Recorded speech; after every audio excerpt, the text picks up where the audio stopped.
Assalamualaikum warahmatullahi wabarakatuh. Perkenalkan, nama saya Nuki Putri Rahayu, dosen Program Studi Teknologi Rekayasa Otomasi, Departemen Teknik Elektro Otomasi, Fakultas Vokasi, Institut Teknologi 10 November.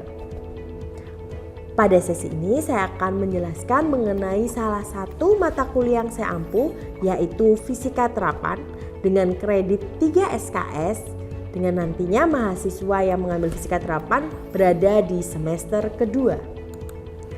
Pada mata kuliah ini, mahasiswa akan belajar memahami hukum-hukum dasar fisika, kinematika dan dinamika partikel, kerja dan energi, dinamika rotasi, mekanika fluida, getaran, melalui uraian matematika sederhana serta memperkenalkan contoh pemakaian konsep. Capaian pembelajaran mata kuliah, mahasiswa mampu memahami definisi gerak lurus, prinsip dasar hukum-hukum Newton dan jenis-jenis gaya serta penerapannya.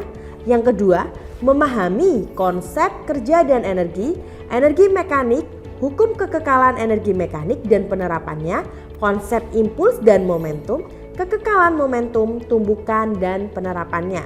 Yang ketiga, memahami prinsip gerak benda tegar, konsep kesetimbangan benda tegar serta penerapannya. Yang keempat, memahami konsep hidrostatika dan hidrodinamika serta penerapannya. Dan yang terakhir, memahami getaran harmonik sederhana. Pokok bahasan sebagai berikut. Yang pertama, kinematika dan dinamika partikel. Kedua, kerja dan energi. Ketiga, dinamika rotasi. Keempat, mekanika fluida. Dan kelima, getaran. Berikut adalah pustaka utamanya. Berikut pustaka pendukung. Dan kemudian penilaian. Penilaian dari mata kuliah Fisika Terapan terdiri atas 4. Yang pertama, evaluasi 1 dan evaluasi 2 dengan bobot masing-masing 25%. Yang ketiga, tugas 5%. Dan yang keempat, studi kasus atau case study sebesar 45%. Assalamualaikum warahmatullahi wabarakatuh. Selamat siang semuanya. Oke, pertemuan hari ini di mata kuliah Fisika Terapan yaitu menjelaskan mengenai kinematika partikel. Ada yang tahu apa itu? Dulu waktu SMA mungkin ingat kinematika partikel. Belum dibahas. Waktu SMA belum. Jarak, pernah tahu jarak, posisi, kecepatan, kelajuan, percepatan, gerak lurus beraturan. Jadi perkuliahan hari ini kita akan membahas mengenai penerapan kinematika partikel di kehidupan sehari-hari. Sebelumnya saya akan beritahu mengenai kemampuan akhir sub capaian pembelajaran. Kemudian nanti kita bahas mengenai gerak lurus 1 dimensi, gerak vertikal, gerak 2 dimensi, sampai gerak parabola seperti itu. Oke, next.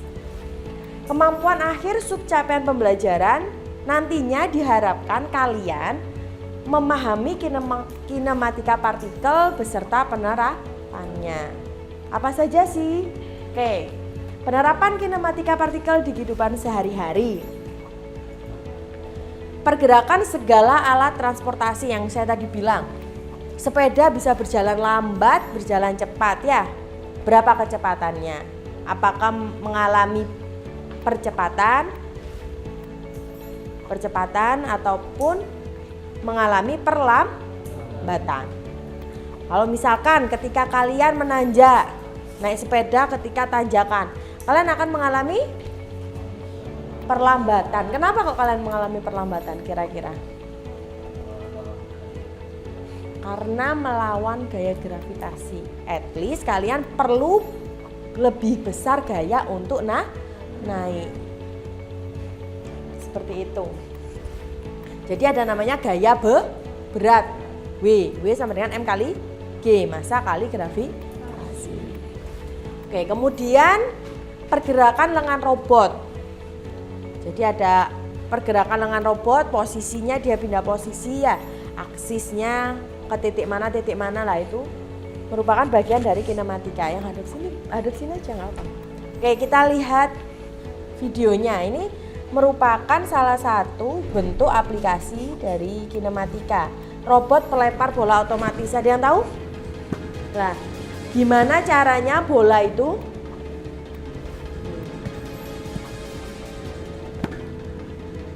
tuh, proyek akhir kakak kelas kalian ada seperti ini, lempar bola otomatis. Jadi supaya kita tahu berapa besar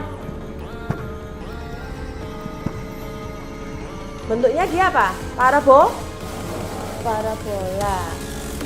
Kalian belajar tuh namanya kecepatan awalnya berapa ya, untuk ke titik sana butuh T maksimumnya berapa ya, dan lain sebagainya. Ini merupakan salah satu bentuk dari aplikasi kinematika, belajar kinematika.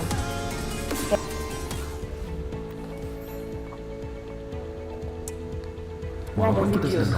Jadi tidak ada satupun benda dalam keadaan diam. Dengan kecepatan 1670 Jadi kayak kita berduduk gini seolah-olah diam padahal tidak benar-benar diam. Kenapa? Alam semesta selalu matahari membawa seluruh tata surya mengelilingi galaksi Bima Sakti dengan kecepatan 828.000 km per jam. Ruang galaksi Bima Sakti bergerak ke arah Andromeda dengan kecepatan 402.000 km per jam. Kelima, galaksi Bima Sakti juga bergerak ke arah Great Attractor jadi dengan semua sedang kecepatan 2,1 juta bergerak. km Memang per nggak jam. ada benda Keenam, dalam aliran gelap membawa keadaan semua galaksi entah diam. kemana dengan kecepatan 3,2 km per jam. Dan ketujuh, perluasan alam semesta membawa kita dengan kecepatan 2,1 juta km per detik.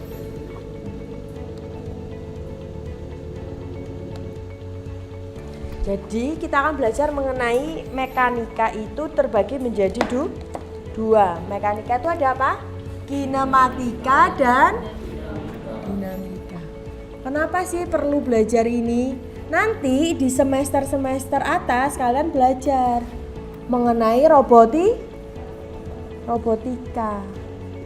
Robotika itu kebanyakan adalah kinematika. Nanti kalian juga belajar namanya inverse kinematik. Jadi ketika kalian sekarang belajar fisika terapan benar-benar paham, nanti ketika mata kuliah robotika kalian sudah lebih mudah. Jadi mata kuliah ini kan macam-macam sub pokoknya. Kemarin kita sudah belajar besaran dan satuan, vektor ya. Besaran itu ada besaran skala dan besaran vektor. Minggu kemarin kita sudah belajar itu.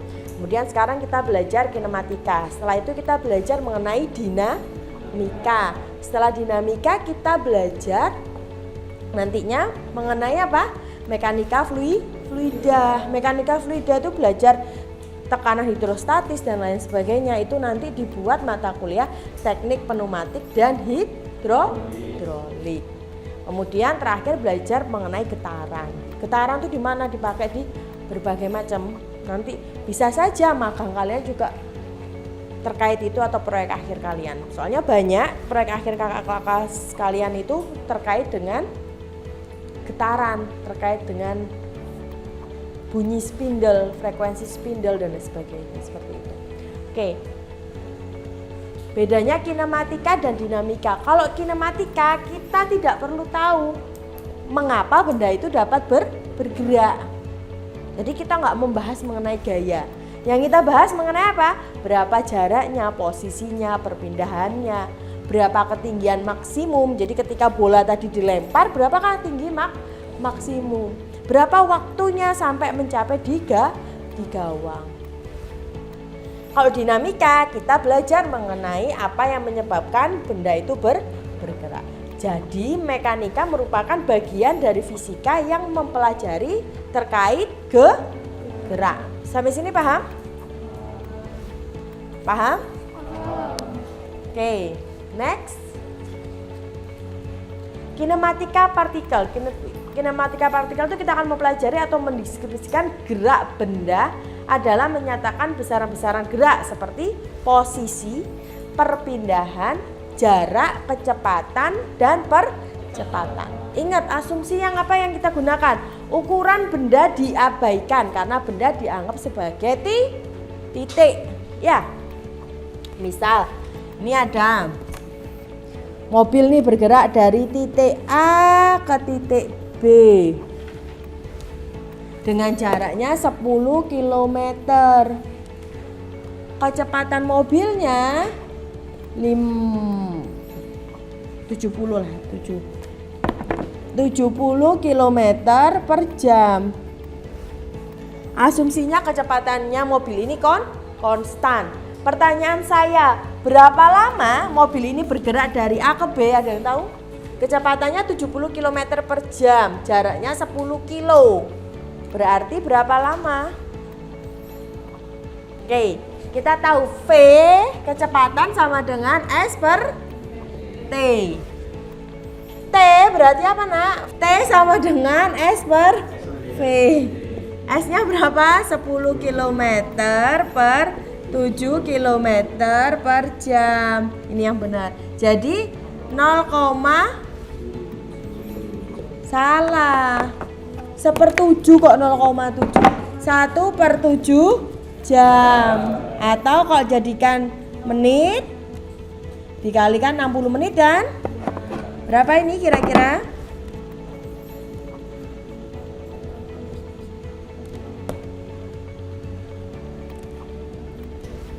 Berapa, Rek?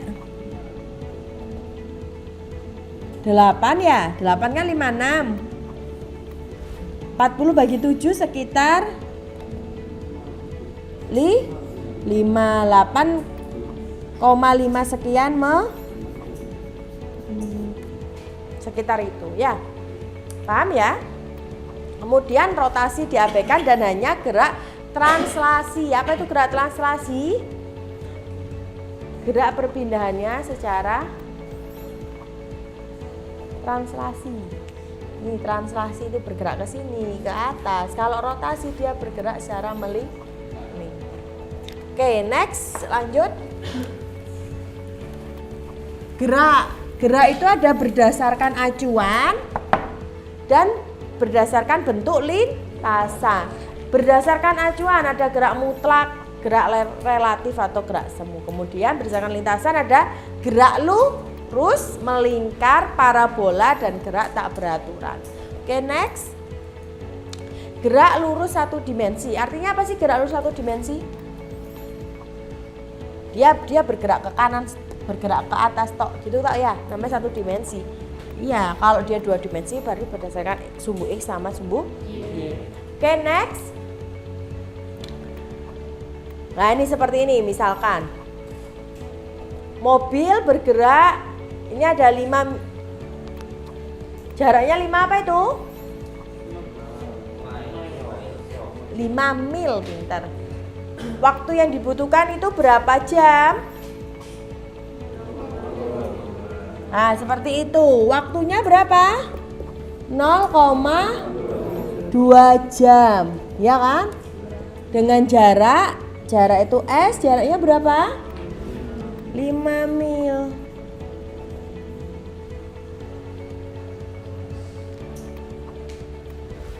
Next, ini aja contoh gerak satu dimensi.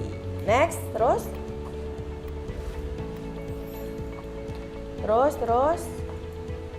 Op. Berapa posisi mobil A? Dilihat. Mobil A di situ, mobil B di situ. 50 meter dari tiang, bener nggak? Kalau satu ini tuh 10 meter, bener nggak jaraknya 50 meter dari tiang? Hah? Benar 50 meter dari tiang? Lebih? Kok bisa lebih?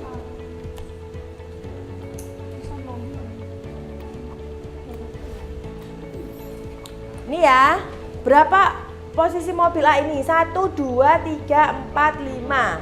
50 meter dari tiang, benar apa enggak? Tergantung arahnya, kan cuma 50 meter dari tiang, bisa saja ini. 1, 2, 3, 4, 5. Oke, berarti tadi 50 meter dari tiang itu kita harus tahu arahnya. Posisi mobil A 50 meter dari tiang ke arah depan atau 80 meter dari posisinya mobil B, itu bedanya. Kalian kan udah belajar mengenai vektor toh. Perlu ditetapkan acuan atau titik nol yang sama. Ini yang ngeplak. Posisi adalah lokasi suatu benda terhadap titik acuan tertentu. Titik A, titik B kita harus tahu dulu titik acuannya yang mana ya. Kalau titik A seperti itu terhadap titik B berarti dia memiliki jarak berapa? Berapa meter? Angkat tangan. Titik A ini terhadap acuannya titik B berapa meter jaraknya? Angkat tangan. Oke, berapa? 80. Oke, 80 meter, good. Tergantung titik acuannya ya. Kalau kita bilang titik acuannya di titik 0 berarti jaraknya berapa? Ke titik A? 50 meter, oke, good. Nah, ini ada vektor posisi. Vektor posisi, posisi sebuah benda dapat dinyatakan dalam sebuah vektor. B itu minus 3i, artinya dianggap sumbu X positifnya sini ya. Ini 0, ini berapa? Sumbu B ini minus 3. Jadi titik B ini sama dengan minus 3i. B-nya vektor, gambar vektornya jangan lupa, oke? Seperti itu. Dalam 3 dimensi ada X, Y, dan Z sumbunya. Nah, ini perbedaan jarak dan perpindahan. Sebuah mobil yang pindah dari posisi A ke posisi B, berapa jarak yang ditempuh? Jaraknya berapa? Dia pindah dari 30 ke 50, jaraknya berapa? 20. Perpindahannya 20 meter ke depan. Sekarang pertanyaan saya, jarak ini ada soal itu A, B, dan C. Jarak A sama B 4 kilo, B dengan C 3 kilo. Jarak benda bergerak dari A ke B kemudian ke C, jaraknya berapa? 7 kilo. Perpindahannya berapa? Angkat tangan. Perpindahannya berapa? Jadi dia bergerak tuh dari A, B, kemudian ke C. Dari A ke B itu 4 kilo. Dari B ke C 3 km. Jaraknya tadi benda bergerak dari A ke B ke C adalah berapa? 7 kilo. Kalau perpindahannya berapa? Angkat tangan yang bisa. Langsung. Perpindahannya berapa? Oke. Oke, good, 5 kilo. Jadi perpindahannya berarti dia berpindah dari titik A ke titik C. Perpindahannya berarti 5 kilo, seperti itu. Jarak atau jarak tempuh adalah panjang lintasan sesungguhnya yang ditempuh benda dalam waktu tertentu dan tidak bergantung arah. Sedangkan perpindahan perubahan posisi awal dan akhir suatu benda karena adanya perubahan waktu dan tidak bergantung pada jalan mana yang ditempuh benda tersebut. Misal ini ada soal. Saya buatkan soal ya. Misalkan ini A, B jaraknya misalkan 4 km, B ke C 3 km, C ke A 3 km. Misalkan mobil ini bergerak dari titik A ke titik B ke titik C kembali ke titik A. Jarak yang ditempuh berapa? Jaraknya 10. Perpindahannya? Pintar, jaraknya 10, perpindahannya 0.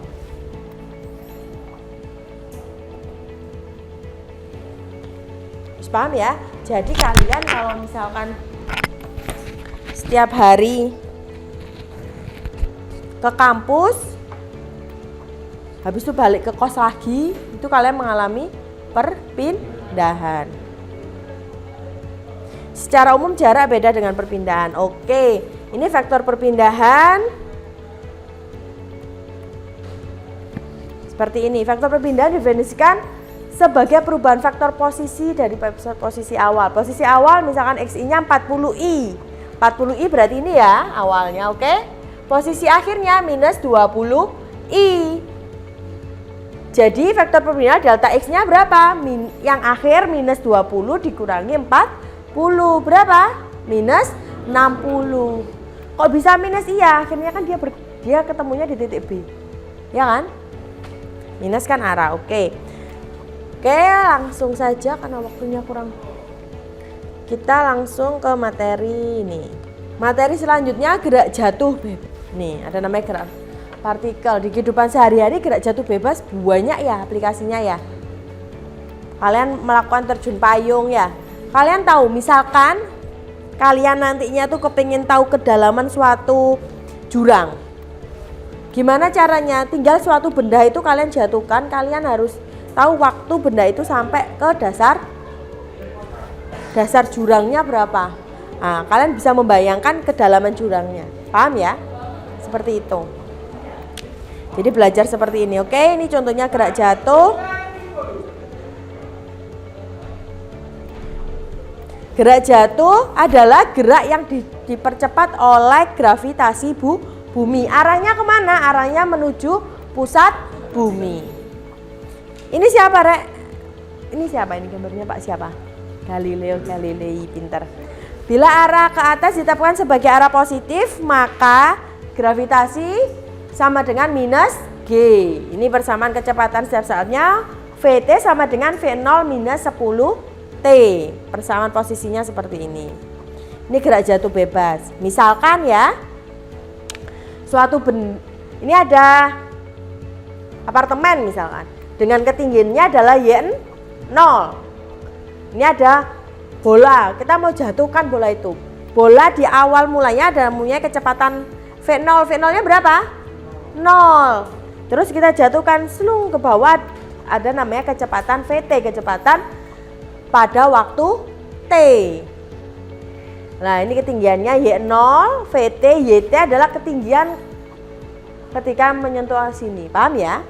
Kemudian ada Ymax, ketinggian maksimum, dan Vmax adalah kecepatan maksimum. Itu gerak jatuh bebas. Kalau gerak vertikal ke atas, bolanya dilempar dari bawah ke atas. Ymax-nya sama dengan 0. Karena habis dari atas dia pasti turun toh. Turunnya kan sesuai dengan kecepatan gravitasi. Itu ada Ymax dan lain sebagainya. Terus kita belajar mengenai gerak 2 dimensi. Sampai sini ada pertanyaan? Sudah paham materinya? Oke, nanti di akhir sesi kita akan melakukan latihan. Jadi tugas itu akan kalian bawa pulang. Besok ketika pertemuan selanjutnya dikumpulkan. Oke. Gerak 2 dimensi adalah ini misalkan. Apa ini? Meriam. Jadi ya harusnya penembak itu sudah bisa ngira-ngira. Oh, ketika bolanya kita lempar, sudutnya sekian itu sampai mana. Nah, itu kan kita belajar mengenai fisika di kinematika.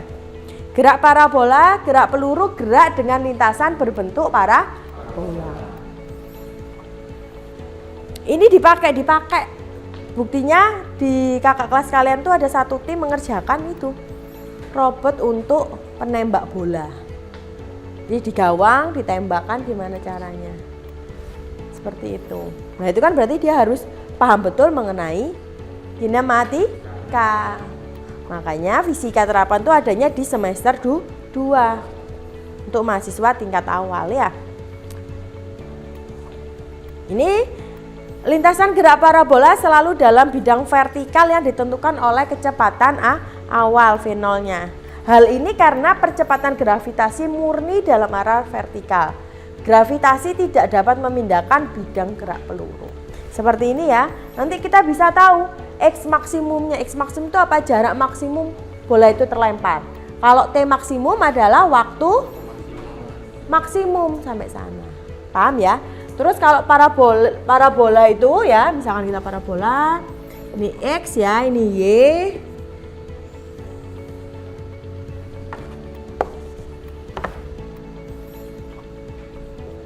Di sini ada X maksimum, di sini nanti ada H maksimum ya, ketinggian maksimum ya.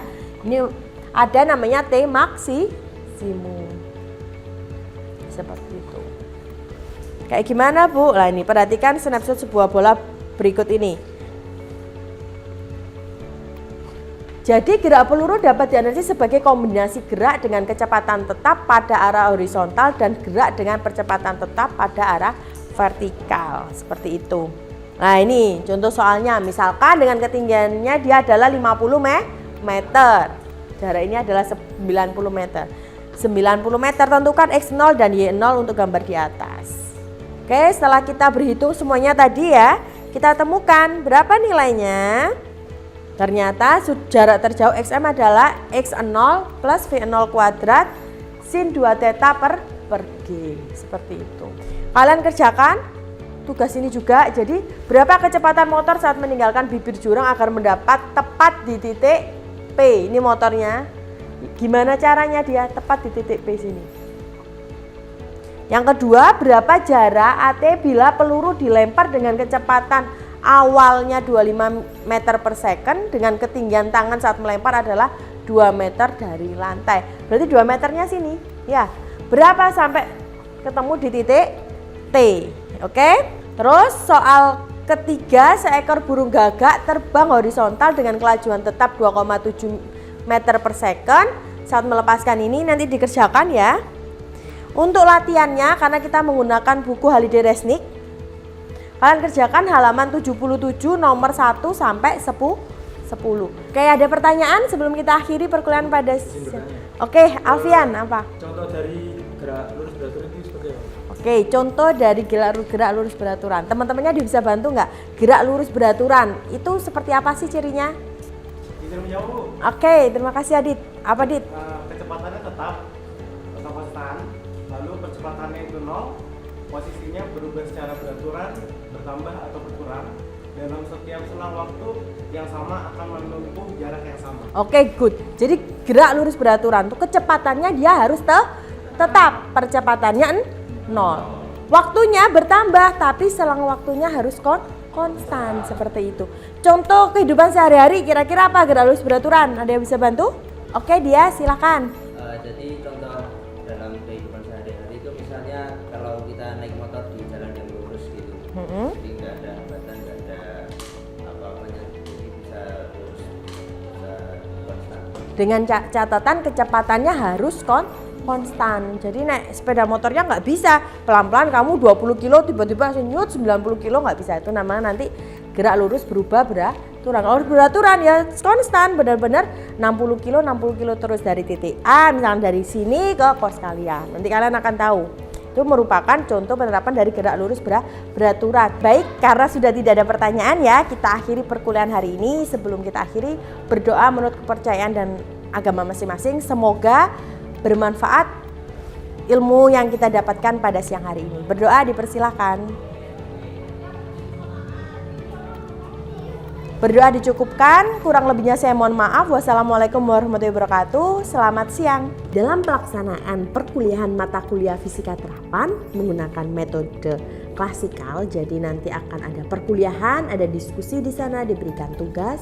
Kemudian juga menggunakan metode case based learning, di mana mahasiswa akan diberikan proyek berupa case-case khusus terkait penerapan materi fisika terapan, yang nantinya diharapkan mahasiswa lebih memahami dan mengetahui penerapan dari materi yang telah diberikan.